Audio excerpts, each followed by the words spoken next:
Bienvenidos a esta charla profunda. Hoy nos metemos de lleno con un tema central del derecho procesal, el proceso sucesorio acá en Argentina. Vamos a usar como guía un texto especializado, el 27 Proceso Sucesorio. La idea es simple, sacar lo clave, la estructura, esos puntos críticos para entender bien cómo se mueven los bienes y derechos cuando alguien fallece. Y bueno, un saludo muy especial a la gente de la UNE, que está preparando un examen importante sobre esto. Esperamos que les sirva este repaso. Exacto. Cuando una persona fallece, se abre una etapa legal. Sí, compleja, pero necesaria. El proceso sucesorio es justamente el camino formal para ordenar esa transferencia de patrimonio. En el fondo, busca definir quiénes son los herederos, qué bienes y deudas dejó la persona y cómo se reparte lo que queda, ¿no? Ya sea siguiendo la ley o si hay un testamento. Buenísimo. A ver, entremos en tema. El texto dice que es un proceso universal y de jurisdicción voluntaria. Suena un poco técnico. Lo bajamos a tierra. Dale. Universal, pénsalo así. Abarca todo el patrimonio del fallecido, como un universo.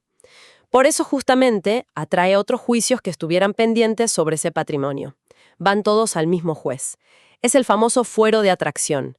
La idea es centralizar todo para liquidar esa masa común de bienes. Y lo de jurisdicción voluntaria quiere decir que, al principio, no empieza como una pelea. No hay un demandante y un demandado claros, digamos. El objetivo inicial es dar certeza. Quiénes heredan, qué bienes hay, no resolver un conflicto. Ah, entiendo. O sea, no arranca buscando una contraparte.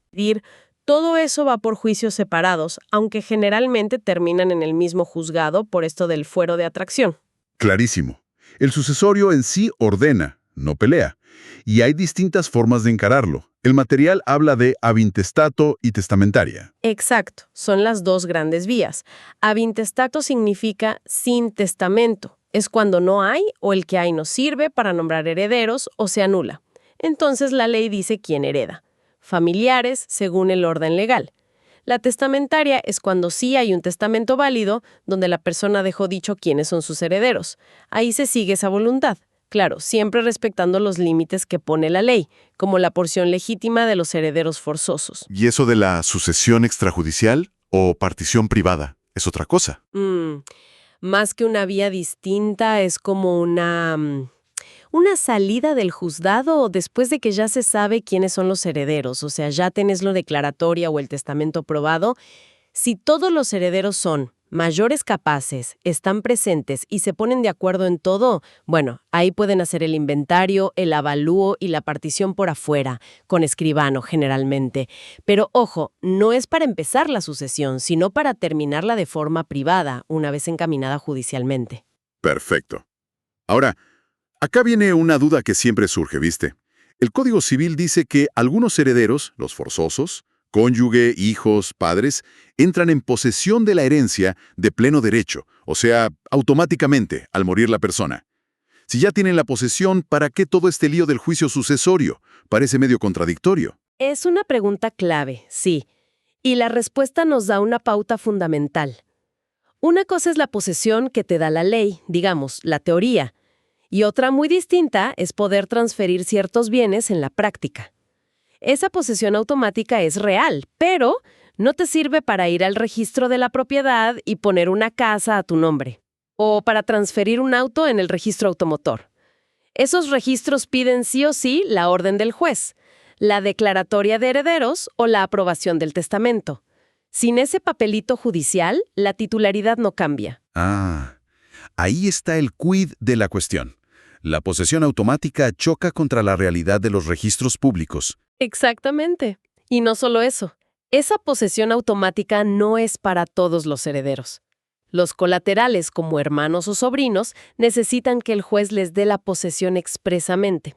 Además, para cobrar un seguro, retirar plata del banco a nombre del causante o disponer de bienes muebles valiosos, también necesitas acreditar tu calidad de heredero, y eso te lo da el proceso sucesorio. Entendido. Entonces, conclusión. Salvo que hablemos de 4 cosas sin valor y sin registro, y que todos los herederos sean de los que tienen posesión automática, casi siempre hay que pasar por tribunales. En la práctica sí. La necesidad de inscribir bienes o la existencia de herederos que necesitan la posesión judicial hacen que el proceso sea, bueno, casi siempre indispensable. De acuerdo. Ya que entendemos el por qué, veamos el cómo.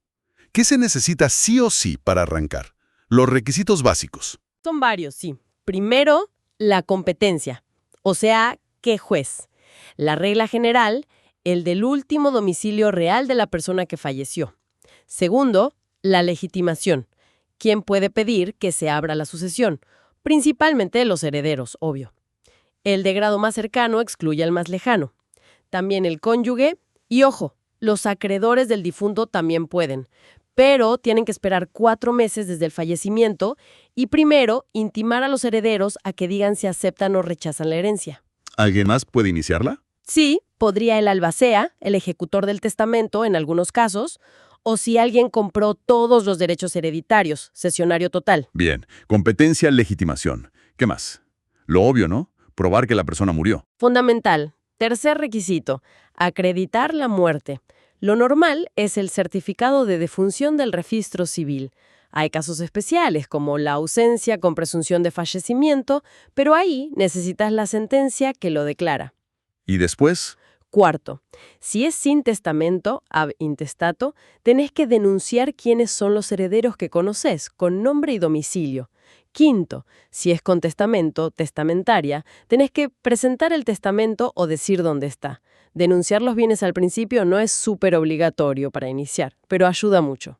Nombraste antes algo de medidas de seguridad. ¿Cómo se protegen los bienes mientras todo esto tramita? ¿Y quién maneja el día a día? Claro, el juez puede tomar medidas de seguridad de entrada para cuidar el patrimonio. Lo típico. Un inventario provisional rapidito de los bienes más importantes o que puedan perderse, o el depósito de plata, joyas, títulos en el banco judicial. Y como ningún heredero puede actuar solo como dueño de todo, se nombra un administrador provisional. ¿Y quién suele ser? ¿El que parece más responsable? Jaja. Bueno, la ley da preferencia al cónyuge que sobrevive. Si no hay o no puede, lo elige la mayoría de los herederos presentes, salvo que la minoría tenga una buena razón para oponerse. Su función principal es conservar, mantener las cosas. Para vender algo o alquilar una propiedad por mucho tiempo, necesito el acuerdo de todos los herederos o permiso del juez. Y tiene que rendir cuentas de lo que hace. Aunque, seamos sinceros, muchas veces hay una administración de hecho, donde un heredero maneja todo y los demás, bueno, lo dejan hacer.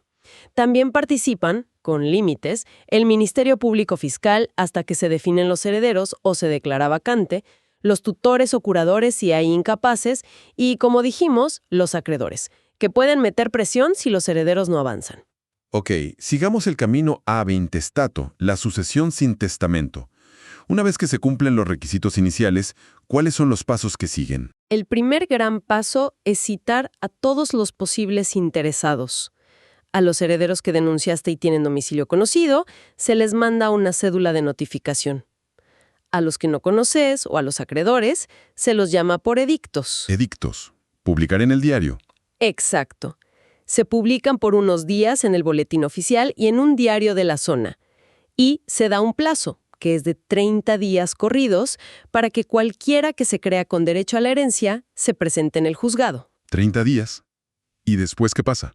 Vencido ese plazo, si se presentaron personas y acreditaron ser herederos con partidas de nacimiento, matrimonio, etc., el juez dicta la famosa declaratoria de herederos. Este es un momento clave del proceso. ¿Y esa declaratoria es como la sentencia final del caso? Sentencia que cierra el caso.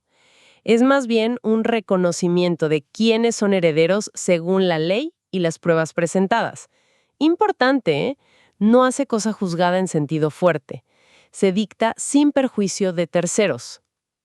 ¿Qué significa eso? Que si después aparece otro heredero con igual o mejor derecho que no se había presentado, puede pedir que se modifique la declaratoria. Pero mientras no se impugne, crea un título, o sea, una constancia oficial de quiénes son los herederos, y les da la posesión de la herencia a los que no la tenían automáticamente, como los colaterales. Pero, como dijimos, no termina el proceso. Falta repartir. ¿Y si aparece un heredero después? o un acreedor quiere cobrar? Se puede pedir la ampliación de la declaratoria para incluir a ese nuevo heredero si el parentesco es claro y no hay oposición. Los acreedores pueden pedir el legítimo abono. Si todos los herederos declarados están de acuerdo, reconocen la deuda y se paga. Si alguno se opone, el acreedor tiene que hacer un juicio aparte para cobrar. Y claro, la declaratoria se puede impugnar si alguien cree que fue mal dictada. Bien, clarísimo. Ahora, cambiemos de carril. ¿Qué pasa si había un testamento? Bueno, ahí el primer paso es presentar ese testamento al juez. Si es hológrafo, o sea, escrito todo a mano por el causante, De puño y letra, como se dice. tal cual, hay que probar que la letra y la firma son auténticas. Generalmente se hace con 2 testigos que conozcan la letra, o si hay dudas, con un perito calígrafo. Una vez verificada, el juez lo rubrica, lo firma en cada hoja, digamos, y ordena protocolizarlo.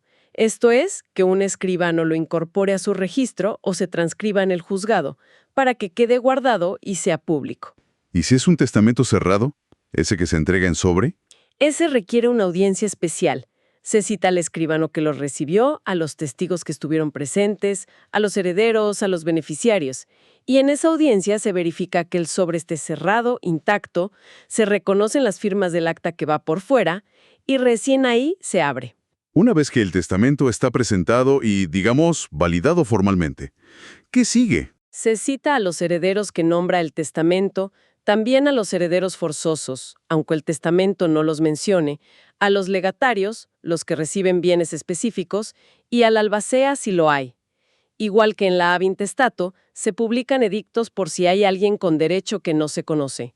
Pasado el plazo de 30 días, si todo está en orden, el juez dicta el auto de aprobación del testamento. Que sería el equivalente a la declaratoria de herederos, pero para el caso testamentario. Exacto.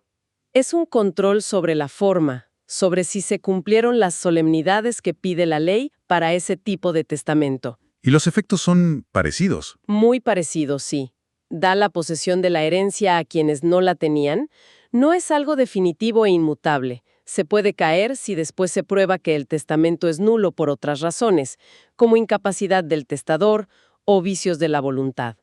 Y tampoco termina el proceso. O sea que la discusión sobre si el testador estaba loco o lo presionaron, eso va por otro juicio. Correcto. La impugnación de fondo del testamento tramita por juicio ordinario, separado. No frena el sucesorio en sí, aunque se pueden pedir medidas cautelares para proteger los bienes mientras tanto. Ok, ya tenemos declaratoria o testamento aprobado. Los herederos están definidos. ¿Quién maneja la herencia desde ahora hasta el reparto final? Ahí se nombra al administrador definitivo. El procedimiento es parecido al del provisional. Se busca acuerdo entre los herederos en una audiencia, y si no decide el juez siguiendo el mismo orden de preferencia, cónyuge, mayoría, etc. ¿Y qué hace este administrador definitivo? Tiene que aceptar el cargo formalmente. El juzgado le da la posesión de los bienes para administrarlos, y sus deberes son similares.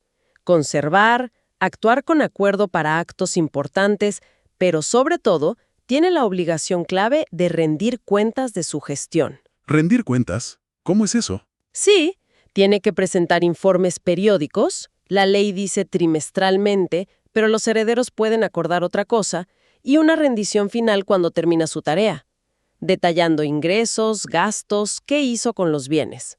Si no rinde cuentas, lo pueden remover del cargo, y sus honorarios se fijan recién cuando se aprueba la rendición final, aunque puede pedir adelantos si la administración dura mucho. Llegamos entonces a la última etapa, la que todos esperan: inventario, avalúo y partición. ¿Cómo se desarma la masa de bienes y cada heredero recibe lo suyo? Es el tramo final, sí. Primero hay que hacer el inventario definitivo, que es la lista completa y detallada de todos los bienes que quedaron, activo, y las deudas, pasivo. Segundo, el avalúo, ponerle un valor en plata a cada uno de esos bienes, un valor actual. ¿Quién hace eso? Normalmente, peritos designados. Un inventariador, muchas veces un escribano, y un tasador. Se nombran por acuerdo de los herederos o los designa el juez. Es importante que se cite a todos los interesados, herederos, acreedores, legatarios, para que puedan controlar cómo se hace ese inventario y avalúo. Y si alguien no está de acuerdo, esa casa vale más, ese cuadro no era del difunto. Se puede impugnar. Si la discusión es sobre si un bien debe estar o no en el inventario, va por un incidente, un juicio corto dentro del sucesorio. Si es sobre si el bien era propio del causante o de un tercero, eso ya es más complejo y va a juicio ordinario.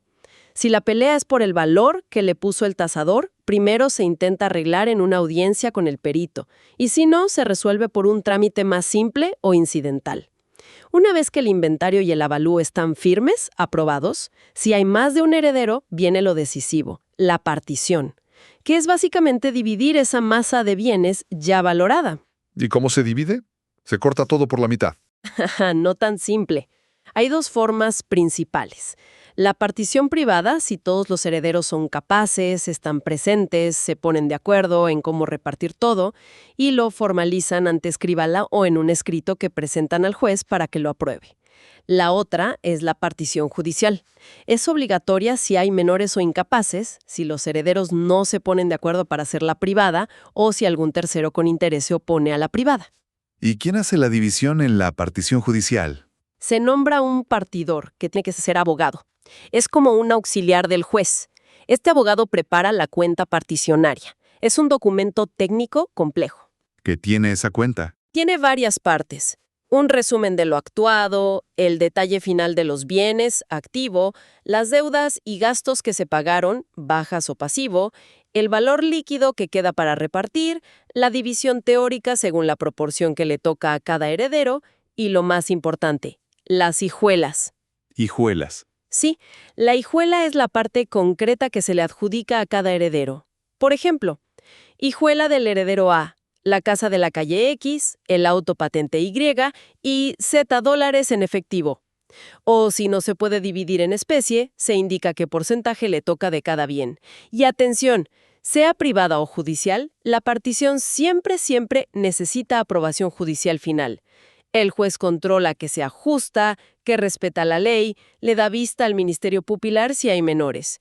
Con esa aprobación, listo, se termina la indivisión, cada heredero pasa a ser dueño exclusivo de lo que le tocó en su hijuela y el proceso sucesorio, en principio, concluye. Uf, qué recorrido. Pero queda un caso posible, ¿no?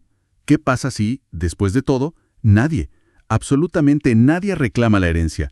¿Quedan los bienes ahí, flotando? No quedan flotando. Ese es el caso de la herencia vacante.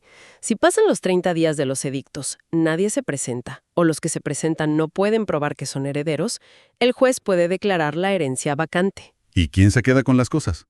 Se nombra un curador, que suele ser un representante del fisco, del Estado nacional o provincial según corresponda. Este curador administra los bienes, paga las deudas que queden y lo que sobra va para el Estado.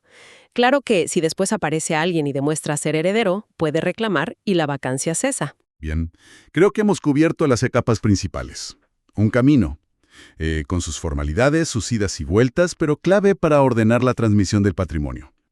Y ahora sí, como prometimos, un momento especial. Esta charla detallada va con dedicatoria para los futuros colegas. Los estudiantes de Derecho Procesal Civil y Comercial Cátedra B, allá en la querida UNE. Sabemos que están en la recta final, a punto de rendir el integrador. Efectivamente. Ojalá que esta conversación les sirva para tener frescos los puntos clave. La competencia, quién puede iniciar, la diferencia entre ir con testamento o sin él, qué es la declaratoria, qué es la aprobación del testamento, el rol del administrador y, claro, inventario, avalúo y partición. Son como las piezas clave del rompecabezas sucesorio. Dados. Y el mapa es el código procesal. Que no se les pierda ninguna indicación. Les deseamos de verdad el mayor de los éxitos. Confíen en todo lo que estudiaron. Y como reflexión final, para que sigan pensando después del examen, más allá de toda la técnica procesal, ¿cómo impacta el tiempo que llevan estos procesos, a veces inevitablemente largos y complejos, en las familias? Y en cómo circula la riqueza en la sociedad. Es un tema que da para pensar mucho, ¿no? Las consecuencias económicas y sociales.